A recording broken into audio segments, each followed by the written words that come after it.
Welcome to the Underground, the Steel City Underground, the black and gold standard for Pittsburgh Steelers coverage. Now, here are your hosts, Joe Kuzma and Brian E. Roach. Hello, everyone, and welcome to another edition of the Steel City Underground podcast presented by MyBookie. My name is Joe Kuzma, and joining me, it's Ravens week. It's a football Friday. Mr. Brian E. Roach, how you feeling over there? Hey, it's Ravens week, man. I'm always good. And it's football Friday, as you said. Life could not get better. I know. It's like I can't even wait to look forward to the weekend. So many things going on. Just a quick rundown of all the events for those of yins coming down to Pittsburgh or the Pittsburgh area for the big Sunday night football matchup between the Pittsburgh Steelers and the Baltimore Ravens. If you happen to be heading out to our partner, Total Sports Enterprises, over at the mall at Robinson Town Center, they have a big signing going on. That's Saturday, and it is Heinz Ward and Juju Smith-Schuster. You may want to check that out. You could get whatever you want signed. Brian, I always ask you this. What's the strangest item you've ever seen signed at one of these things? But James Conner's going to be there as well. Oh, yeah, that's right. They added him. I'm sorry. Yeah, they added James Conner, so it's a nice thing. Now, I'll tell you, when I interviewed their owner, Pete, last year, he said the strangest thing he'd ever had seen people sign was their arm or their body part, where people come in, get the signature with a Sharpie on their arm, then go to a tattoo parlor and have it permanently tattooed on them. I don't know. That doesn't seem too crazy. I didn't think so either. In my line of work and helping run pro wrestling events, the strangest thing I ever saw anyone sign, I'm trying to remember who signed it. It might have been somebody like Billy Gunn or something. It was a stuffed animal. It was a frog. It was the most random. That is the most random thing I've ever seen in my life. But I digress. If you want to get a frog signed or body parts, go for it. Total Sports Enterprises, tscshop.com is where you'll want to look. They may have some day of things, but you might want to reserve that in advance anyway. Second thing going on, for those of you attending the game, looking for somewhere to party beforehand, starting at 3 o'clock is the big Pepsi Tailgate, the big Pepsi Tailgate Tour, featuring country music duo LOCASH, Dermontti Dawson, Woodson, Steely McBeam, the Steeline drumline, all kinds of events going on down now, new location. So you're going to want to check this out. Head on over to our website, steelcityunderground.com/Pepsi Tailgate. And what you'll find there is that basically it's just over on Rooney Avenue. So it's still in the vicinity of the stadium. It's not like they moved it all the way down to PNC Park or somewhere remote. You'll walk right into it unless you're coming in from the other side of the stadium. So check that out. They're supposed to have some free Pepsi Zero Sugar. Of course, Pepsi and Frito-Lay are sister companies. So they're going to have snacks and stuff there for people as well. Free to attend. So definitely go and check that out. But the main event is, of course, the Steelers and Ravens. Somehow the Ravens are 2-1 and the Steelers are 1s all across the board. This is a big AFC North matchup, and I expect the Steelers to come out on the right side of the victory column on this one. I know some people are a little leery. They take a look at the Baltimore Ravens. I take a look at the Baltimore Ravens, and I'm just like, this is what I see, Brian. I see they blew out a very ill-prepared and terrible Buffalo Bills team with Nate Peterman under center. Sorry, Pitt fans. They have not put him in a position to succeed if he'll ever be a successful NFL quarterback. I'll leave it at that. So they put up a lot of points on them. Yay, good for you. Then they go and play the Cincinnati Bengals, and the Bengals made them look like the Bills. I mean, on a Thursday night, no less. And then last weekend, the Denver Broncos, and this is the key here. This is the key because this is where the Steelers being the most penalized team, one of the most penalized teams in the last 30 years or something crazy.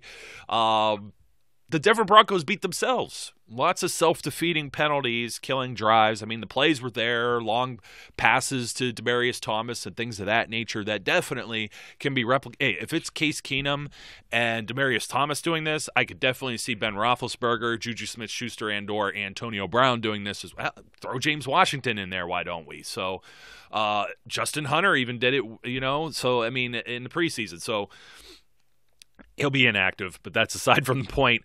I do think that the Ravens are susceptible. Don't take their record at face value. This will be one of those games where, it could be a slugfest, but I still think the Steelers could come out on top, provided they don't make a lot of mental errors themselves and, of course, self-defeating penalties. Yeah, I think this game is going to key off of turnovers.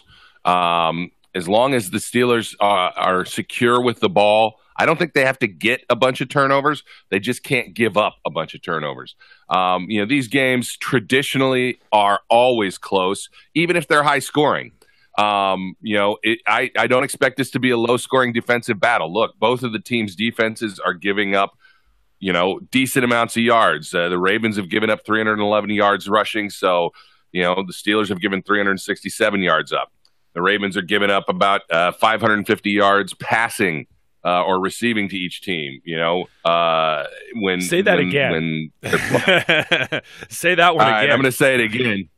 They're giving up 508 yards worth of passing, on the season, and the Steelers are giving up 864. Look, Flacco and company are doing better than I anticipated them doing at this point. The receiving trio that they have now didn't scare you. It still doesn't scare me, but it's better than it was last year, which I wasn't sure it was going to be. And so, they've got the potential to do what they always do, throw the ball long, hope for, pass interference. And they also have, tight ends that have been playing well. Hayden Hurst still on the injury report and was limited, so who knows if their first-round pick makes his first appearance or not. But speaking of injuries, one of my concerns is Juju, who's still limited as of yesterday with an abdominal injury, and Marquise Pouncey, who has not practiced yet this week, and I'm not sure why. That's the strange one to me. And with the Steelers' offensive line, you get Gilbert and DeCastro practicing 2 days in a row, and we'll see what the final injury report is. And you're like, yay, everything's going good. And all of a sudden, Juju shows up on the thing. And it's so odd because I want to say, I expect him to play, but you really don't know at this point. That's a very odd injury that, you can't predict. Now, Pouncey's the one. It's right. I feel if you have Pouncey in there, you're always going to be better. But I feel B.J. Finney getting moved around all over the place. B.J. Finney is a very quality backup if he has to go in there, and he's been playing all over the line. So I do have the utmost faith in him. The reason I had you repeat the yards per game thing is because the Steelers' number is 28th in the league. They're giving up about 288 yards per game on average in the air. The Ravens, 169, and that's second. So, but also consider the opponents. They gave up three touchdowns to A.J. Green alone when they got torched. 2 weeks ago on that Thursday night game. Rushing, they're 13th. Steelers are 25th, which is we're quibbling over 103 to 122. Steelers have been in some shootout type games. I mean, what's basically got this whole statistical thing imbalanced right now, 3 weeks into the season, is that the Ravens just pounded the Buffalo Bills, and the Steelers got pounded by the Kansas City Chiefs. So, and then the Buccaneers put up some yards too, and there was a lot of, they went off their script. They were trying to come back. They were throwing the ball around, slinging it around a lot. They had the personnel to kind of do that. You mentioned the tight ends, and I was thinking about this. I'm like, what's the Steelers' weakness usually? Tight end position. Well, the Ravens are basically just throwing as many tight ends as they have on their roster out on the field, I feel like. They sure are. They're even getting a little bit out of Max Alexander this year, the guy that was, the Steelers really wanted him, blah, blah, blah, a few years ago, and then he wasn't really he hasn't Max really Williams. What did I say, Max Alexander? Max Williams, I'm sorry. For whatever reason, I mixed him up with Mackenzie Alexander, and I was already thinking Marlon Humphrey down the road here when we talk D. Max Williams. Mark Andrews is there. He's also a rookie with them. And then they have Nick Boyle. So, I mean, these guys, they're interchangeable. They run a lot of two tight end sets. They have, the zone running scheme there with Alex Collins. I'm not really sure They seem reluctant to use him, and it'll be very fortunate for the Steelers whenever you see Buck Allen on the field, because Buck Allen is just not good at football, and I can't figure out why. It's almost like they use him as a third down back, but it's not like he has like these great hands. It's not like he's a great runner, if they hand off the ball, and I think that'll be fortunate for the Steelers. The less they keep the ball out of Alex Collins' hands and minimize that, you're going to have to go with the Joe Flacco factor of throwing up the air balls and just, kind of hoping you throw a dart and hit a target. Yeah, I agree. Look, I think the thing is John Brown looks like he's better than he was the last year in Arizona. He looks like he's being used more effectively. And the majority of their passes are going to their wide receivers, even though they've got Mark Andrews, Max Williams, Nick Boyle, all three tight ends being played. I can see where Steelers fans might have some concern because we've been susceptible to tight ends. We've been getting gashed in the passing attack. You've got receivers like John Brown and even Snead who have some speed, and a possession receiver like Michael Crabtree. I can understand the fear, but I kind of agree with you in the sense that despite all that, I expect the Steelers to end up coming out on top. And why? It's because even though we may not match up great with the Ravens offense at this point in time, I do expect our defense to improve. And if that happens, and it usually does as the season progresses, I think we can handle them. But can they handle, as you said, Antonio Brown, Juju Smith-Schuster, James Washington, and Vance McDonald and Jesse James? Vance McDonald, grown-ass man. Yes, grown-ass man. Yeah, John Brown, actually, I'm kind of a fan of John Brown so far this year on the fantasy football aspect. He looks like kind of a real deal, but you have to realize his is what Mike Tomlin would define as chunk plays. 12 receptions, 222 yards. I mean, he's getting 18.5 per catch, 2 touchdowns, 45-yard long. I know he's had a few others that are that long if you take 12 and you take 222 and divide it by 12, because you got Willie Snead, who's had 12 catches. He only has 142 yards, 11.8, pretty measly. Michael Crabtree, only 15 catches. He's more the possession type guy. These guys do not strike fear in me like the Mike Wallace and Steve Smith types that they had in the past. Dennis Pitta, any of that type of stuff. I mean, they're capable provided they execute. However, I think Flacco just does not look sharp to me yet. Like, there's still something off with him. And one thing that he's usually pretty good at, especially in these Steelers games, is, getting rid of the ball and making sure he doesn't take a sack. But he was getting beat around and hit pretty good by the Bengals. And if the Steelers watch that film and try and, replicate some of the same patterns there, I do think that they could have some success getting to Joe Cool, I guess you can maybe call him. Nah, he's not cool. What am I kidding? It's Ravens week, man. These are the rat birds. I'm looking at those guys up front, and I'm just kind of wondering, they got the new center that was the college free agent, Matt Skura.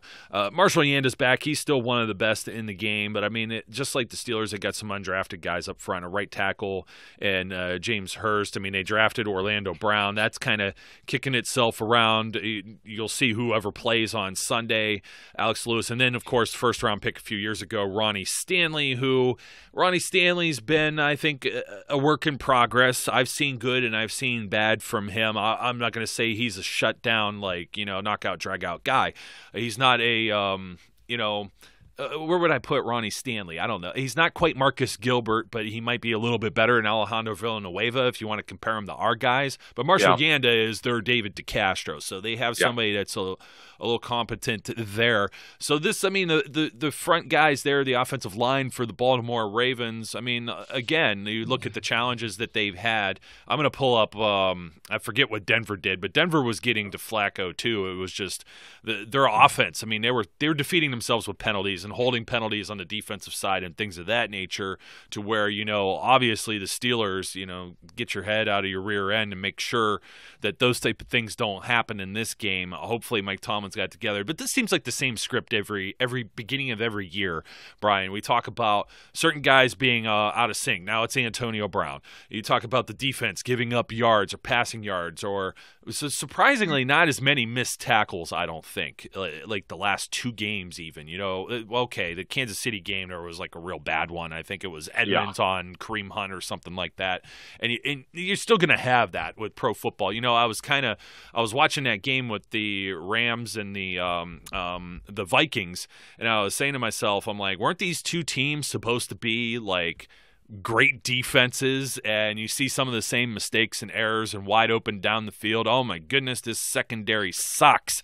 Fire everybody, both sides of the ball. You know what I mean? And that's kind of like, you hear these narratives in Pittsburgh, you just got to realize some of this is just football. I was saying the same thing about Cody Sensabaugh and Artie Burns. And Artie Burns, I saw the numbers from Pro Football Focus, and we know a little bit more how that kind of works in a way. Is whoever's near the ball is whoever gets attributed to giving up a target and giving up yards. And I'm looking at Sensabaugh's, because I really only had like 3 plays, and the one was like this Mike Evans play that he was all over him, and it's Mike Evans. I mean, what are you going to do about it? But he played a whole third of the game more than Artie Burns did, and Artie Burns gave up a lot more targets, receptions, and yards, and they both gave up a touchdown. And so Cody Sensabaugh actually didn't have that terrible of a game when you consider he played a lot longer. Nobody is Joe Hayden. And I get sick of the Joe Hayden thing because, they're always looking to find somebody opposite Joe Hayden. Well, look, last year they didn't have Joe Hayden. Joe Hayden was the guy that they were looking for. So now, good luck trying to find another Joe Hayden. They just don't grow on trees. But I think high-scoring affair here. We need to talk about MyBookie here for 1 second, because they've got the line Baltimore Ravens +3. So somehow Steelers favored here. If you want to take the points with the Ravens, it might be a close one. They're thinking 3 points here on the line at MyBookie. 50.5 over and under. Interesting again. They're thinking that neither of these defenses are going to do much, probably based on the previous games. So, folks, as always, we have the MyBookie special for those of you who want to sign up and put some of your money on the line. Put your money where your mouth is for this Baltimore Ravens and Pittsburgh Steelers games, or anything else. I mean, you could even go and they have boxing and everything else on here as well. So, obviously, this is a good service. It's a way for you to win and make some money. They have in-game live betting, over-unders, of course, on the fantasy points. On fantasy points scored. So they also have the fantasy stuff too. My bad. And the most rewarding player perks in the business. Of course, we've mentioned this. They get slammed with signups, especially the closer to kickoff that they get. So if you're looking and you're hearing this and it's like later in the evening past 7 Eastern, they're going to give you an extra $25 of free play on a deposit that's $100 or more. And of course, they'll match your deposit dollar for dollar when you join and use the promo code Steel City. Make sure you put that in there in order to activate the offer for the dollar for dollar deposit, plus the $25 of free play if you wait until after 7 Eastern in the evening to sign up. It's really up to everyone else, but you want to hold out a little bit. You got things going on. You get off of work. You got to go grab something to eat. Then you go sign up instead of, doing it, you take a bathroom or a smoke break or whatever, float your boat there at work to get away from the stress and go sign up. Just wait until the evening and do something else on your phone. You know what I mean? Like visit steelcityunderground.com. But anyways, go to MyBookie today. Promo code Steel City. You play, you win, you get paid. 50.5, Brian. It doesn't sound like the Steelers are going to play defense. I mean, it's just it just sounds like that's what they're thinking here. The Ravens defense always kind of intrigues me because there's guys, Brandon Williams, Terrell Suggs. Now, C.J. Mosley, what his status is, up and down too. But they've definitely got some guys. Now, the big one is Jimmy Smith is still suspended, out 4 games. I don't want to say anything bad about the Ravens defense because usually, you know what, the Ravens have had the Steelers number in the past. The Steelers finally got that last year. It's Sunday Night Football, so all bets are off. Yeah, look, the Steelers do tend to like to play in prime time. Ben likes to play in prime time. We saw that last week. I expect Ben to have another good game. The question will be, like I said, does Juju play or does he not play? Because that's a bigger loss than we think if Juju can't play on Sunday. And hopefully he'll be a full participant today, and we'll just move on past it. I agree with you about Pouncey. I think if we have to settle for BJ Finney, we're not settling, really low. Finney's done a great job whenever he's been in. But the fact that they don't have Jimmy Smith is, I think, a good thing. I think it benefits Antonio Brown more than anybody else.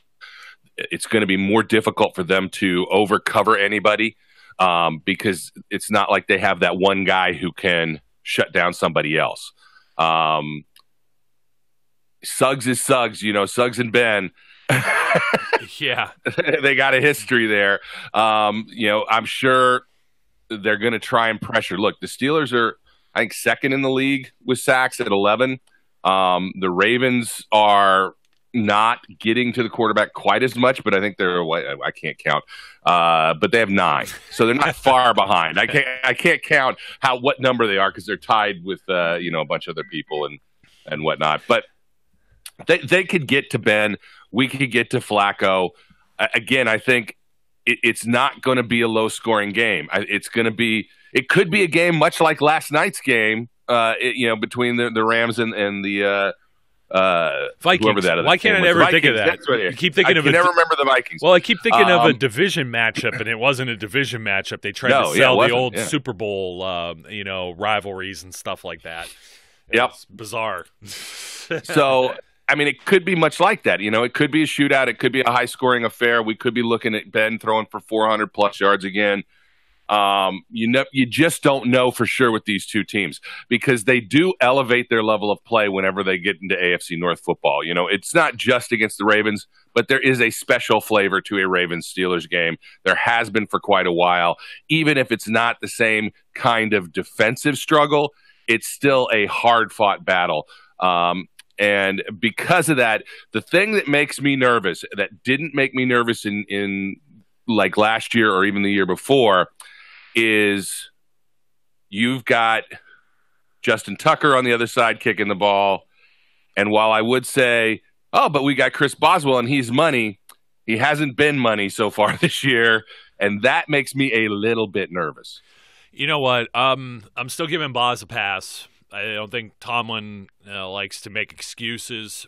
I know we don't generally. No, we make excuses all the time. What am I talking about? Yes, we do. Field was slop in Tampa, and it's still a 49-yard field goal attempt. Okay, that's the only prediction I got wrong in my bold predictions last week, by the way, because I had several of the other ones right, including Fitzpatrick throwing a few picks. The Terrell Suggs thing's interesting. He has 2.5 sacks so far through 3 games this season, but he showed up on the injury report with a knee. That's something to keep an eye on.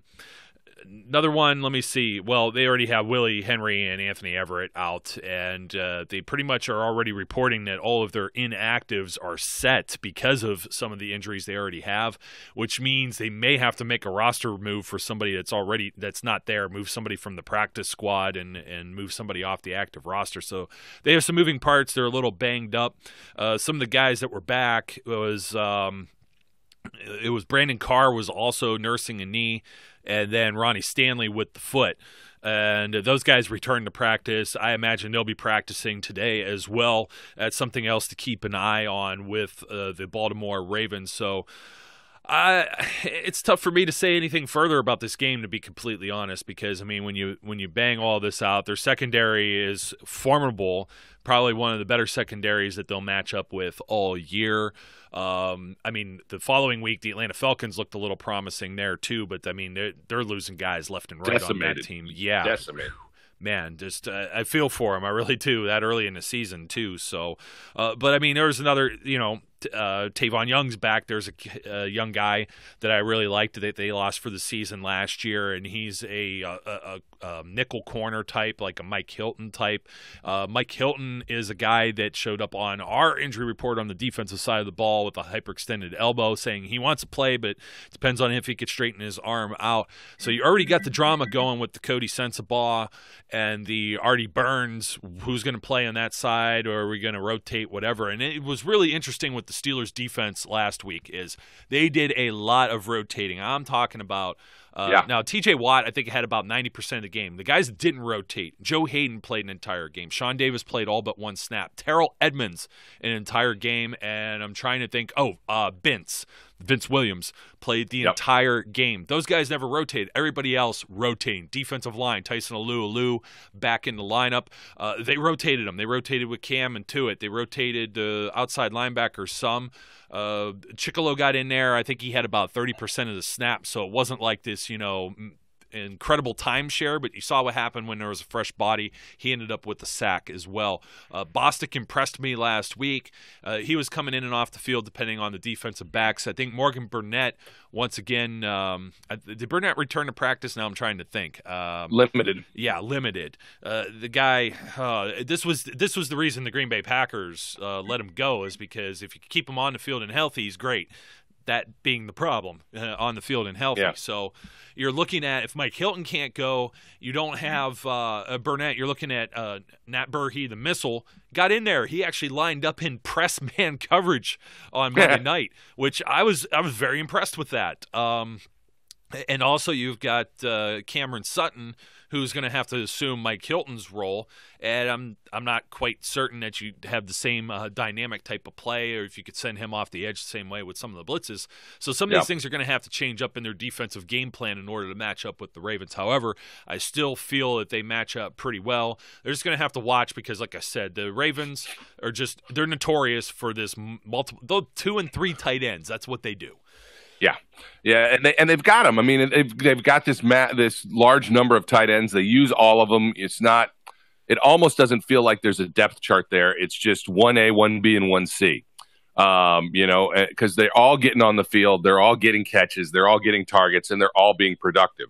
The other thing that you just don't know about is, like I said at the beginning, I think this is going to end up being decided by who makes mistakes.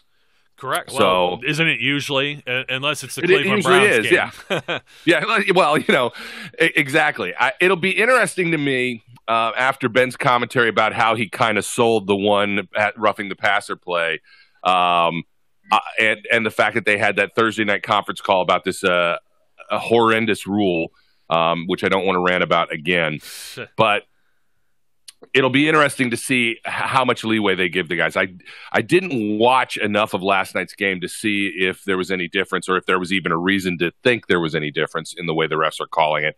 But this is the kind of game that's generally very physical, and if they're still on that edge of not knowing how to call roughing the passer anymore, we could see a record number of flags again.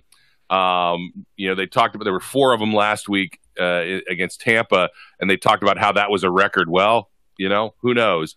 Or if they ease off, I hope they just let them play.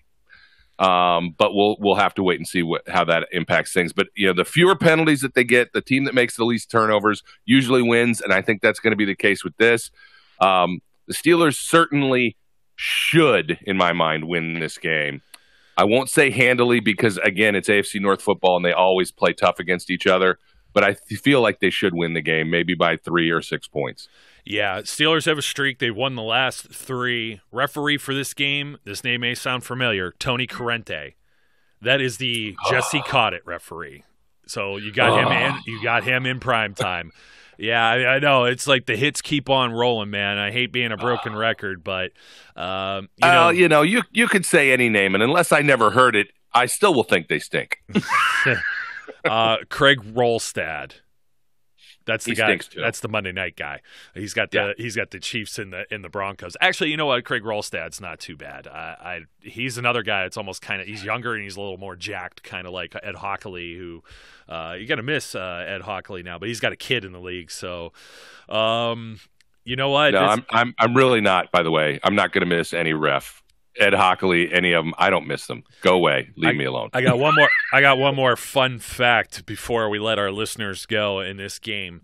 Coach versus opponent. John Harbaugh all time and Mike Tomlin all time, be it Ravens and Steelers. What do you think these records are with these teams? You think one of these guys has the edge over the other? I got the numbers right in front of me, but I know I'm putting you on the spot. What do you think John Harbaugh is against the Steelers? My instinct is that they're very close to dead even. John Harbaugh 10-10 all time with the Ravens and Steelers. Mike Tomlin 11-11. There you go. How about that, man? Hey, you get it. You get a gold star. You win one internet for today, my friend. Aha. Excellent. But you know what? I got to say this about this game. Here's something else that I never thought I would say. I'm kind of looking forward to Chris Collinsworth. Yeah, because you're not going to listen. You're not going to have to hear them because we'll be out there in the stadium. So, exactly. So that's a programming note. That's a programming note for our listeners. More than likely, with our commutes back and forth from Heinz Field, you're not going to hear the post-game recap until maybe sometime Monday afternoon as we try and recuperate and get some rest after screaming our heads off. And what should be an interesting high-powered game. 50.5 is the line for my bookie, of course. And when you got guys like James Conner and Juju Smith-Schuster, in the top 5 of their respective positions, the Steelers definitely have the offensive firepower. We'll see if the defense can bring it, make Joe Flacco look like Joe Flacco. So, did you think you'd ever say that, by the way, that an over-under for a Steelers-Ravens game is 50.5? Nah, 16 should be the line, quite frankly. I mean, oh, my God. So, anyways, Brian, man, thanks for joining me. Absolutely, always a pleasure. Look forward to hanging with you at the Pepsi Tailgate and screaming my head off with you at the game. Yeah, that's go Steelers. What else can I say? Here we go. I'm excited Absolutely. for it, and I still got to wait a couple of days. Sucks. I hate the wait after, you get a little bit of an appetizer with Thursday Night Football. And the Thursday Night Football hasn't sucked entirely yet. So no, that's amazing. That's because I'm not a Ravens fan. I thoroughly enjoyed watching, as much as I hate the Bengals too, I enjoyed watching the Bengals make them look stupid. And that's what I want to see Sunday night. So until next time, folks, my name's Joe. His name's Brian. Be safe, be good. We'll catch you later. We would like to thank you for listening and remind our listeners to follow us on social media and our website, www.steelcityunderground.com.